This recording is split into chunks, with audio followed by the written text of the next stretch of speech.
Hello साथियों, मेरा नाम है हुसैन और आप देख रहे हैं voice motivation YouTube channel. Voice motivation YouTube channel में आप सभी का स्वागत है। आज की इस वीडियो में हम बात करेंगे कि एक सारस पक्षी क्या होता है, कैसा होता है। वो अपने साथी को छोड़ने के बाद, वो अपनी साथी को खोने के बाद वो क्यों कुछ ही दिनों में मर जाता है। सारस पक्षी एक ऐसा पक्षी है जो जोड़ों में रहता है और उन दोनों के दरमियान इतना गहरा प्रेम होता है कि एक दूसरे के बिना जी नहीं सकता है। अगर किसी भी वजह से एक की मृत्यु हो जाती है तो दूसरा उसके सदमे में, उसके प्यार में खाना पीना छोड़ देता है और कुछ ही दिनों में दूसरे का भी मृत्यु हो जाता है। तो आज मैं बात करने वाला हूं आरिफ, जिस सारस को लेकर आया था और वन विभाग के लोग उसको ले जाकर कैद करके रखा। क्या ये सारस जिंदा रह पाएगा या नहीं? पहले मैं आपको कुछ चीजें बताता हूं कि आरिफ ने सारस को रास्ते से उठाकर लाया था। रास्ते में जख्मी पड़ा हुआ था, उसको उठाकर लाया। उसकी टांग टूटी हुई थी, उसकी टांग को उसने ट्रीटमेंट किया, टांग की ट्रीटमेंट की। और जब वो पक्षी ठीक हो गया, वो सारस ठीक हो गया, तो आरिफ ने उस सारस को अपनी फैमिली में छोड़ दिया। जब छोड़ दिया वो सारस चला गया और फिर शाम होते होते वो सारस फिर से आरिफ के घर वापस आया।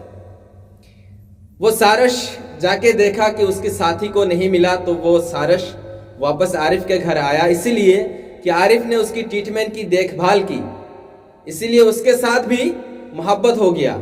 आरिफ के साथ भी मोहब्बत हो गया, उससे दिल लगी उसकी, और इसीलिए वो वापस आरिफ के पास आया और फिर आरिफ के साथ रहने लगा। यहां तक कि आरिफ के साथ वो खाना भी खाता है। आरिफ उसको बांध करके नहीं रखा, कैद करके नहीं रखा, उसको छोड़ दिया, लेकिन वो सारस वहां से नहीं जाता है। जाता है फिर से वो वापस आता है। कभी कभी वो अपने फैमिली के पास चला जाता है, लेकिन फिर से वापस आरिफ के घर आता है और आरिफ के साथ रहा लगभग 1 साल रहने के बाद। 1 साल रहने के बाद आज 2 महीने पहले सरकार ने उस पक्षी को आरिफ के साथ रहने नहीं दिया और फिर वन विभाग के लोग आकर उस पक्षी को ले जाकर चिड़ियाघर में कैद करके रख दिया। जब से चिड़ियाघर में कैद करके रख दिया, तब से वो तड़पने लगा, खाना पीना छोड़ दिया। आप देख पाए होंगे कि इससे पहले मैं जो वीडियो बनाया उसमें कि सारस ने किस तरह चिड़ियाघर में तड़प रहा था, आप लोगों ने देखा ही होगा।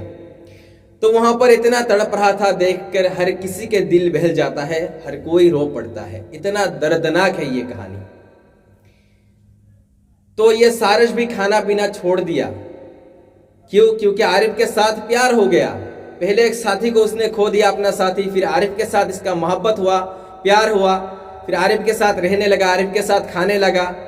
अब आरिफ से भी इसको जुदा कर दिया गया, कैद करके रखा, तो वो उसके लिए बहुत ही मुश्किल हो रहा था जीना कि आरिफ के बिना वो कैसे जी पाएगा। आज 3 दिन पहले मुझे खबर आई है कि वो पक्षी अब खाना खाने लगा। दरअसल बात यह है, खाना तो वो पक्षी खाता है, वो सारस खाना खाता है। सारस एक ऐसा पक्षी है, बिछड़ने के बाद, उसके साथी को मर जाने के बाद, उसके साथी मर जाने के बाद भी वो थोड़ा थोड़ा कभी कभी खाना खा लेता है, लेकिन वो इतना चिंतित हो जाता है, इतना सदमा पहुंचता है उसके दिल में, और उसी सदमे में वो घूंट घूंट कर कुछ ही दिनों में मर जाता है। यहाँ पर भी आरिफ के जो सारस है, आरिफ ने जिस सारस को लेकर आया था, इस सारस का हाल भी अब ऐसा ही है कि थोड़ा बहुत तो खाना कभी कभी खा लेता है। 2 महीने के बाद, अभी सुनिए, 2 महीने के बाद थोड़ा बहुत खाना खाया, इसका मतलब क्या? ये धीरे धीरे ये भी यहाँ पर जीते जिए मर जाएगा, टूट टूट कर मर जाएगा, घूट घूट कर मर जाएगा यहाँ पर।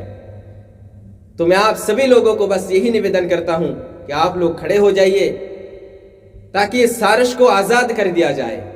मैं भी यही चाहता हूं कि सारस को आजाद कर दिया जाए। ये सारस जहां रहना पसंद करता है वहीं पर उसको रहने दिया जाए, क्योंकि इसकी दिल लग गई यहाँ पर आरिफ के पास, आरिफ के साथ इसकी दिल लग गई। अगर ये यहाँ पर रहना पसंद करता है तो इसको मैं चाहता हूं कि छोड़ ही दिया जाए आरिफ के पास। वरना तो ये घूट घूट कर वहीं पर मर जाएगा। इससे बेहतर और क्या हो सकता है, छोड़ना ही बेहतर होता है मेरे हिसाब से। क्योंकि कोई परिंदा, कोई पक्षी, कोई सारस अगर किसी इंसान को इतना प्यार करता है, इतना विश्वास है उसके दिल में, उसको हम इंसान होकर उसकी दर्द को हम क्यों नहीं समझ पाते हैं। हम तो इंसान हैं, इंसान होकर भी उसकी दर्द को हमें समझना बहुत ही जरूरी है। इसलिए मैं सभी लोगों से बस यही निवेदन करता हूं कि खड़े हो जाइए सभी लोग और सारस के लिए अपील कीजिए, सारस को आजाद कर दिया जाए।